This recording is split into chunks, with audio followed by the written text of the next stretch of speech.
வீட்லயே கமகமன்னு ரொம்பவே tasty and ஹெல்தியான ஒரு இட்லி பொடி எப்படி செய்யறதுன்னு பார்த்துடலாமா? நீங்க கடையில வாங்குற இட்லி பொடியில கண்டிப்பா ப்ரிசர்வேட்டிவ்ஸ், அஜினமோட்டோ, கலர்ஸ் எல்லாம் யூஸ் பண்ணியிருப்பாங்க. நம்ம வீட்ல செய்யற இட்லி பொடி அந்த மாதிரி இல்லைல்ல. 4 to 6 months வரைக்கும் ஸ்டோரும் பண்ணிக்கலாம்.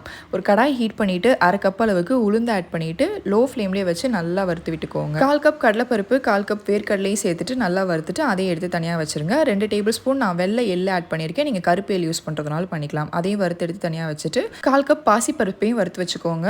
10 வரமிளகா, கைப்பிடி அளவுக்கு கருவேப்பிலையும் சேர்த்துட்டு நல்லா முருகலாக வறுத்துக்கோங்க. வரமிளகா அட்ஜஸ்ட் பண்ணிக்கோங்க, இது கொஞ்சம் காரமாக தான் இருக்கும். 8லேருந்து 10 பல்லு பூண்டு தோலோடு வறுத்து வச்சுக்கோங்க. பூண்டு ஆப்ஷனல்.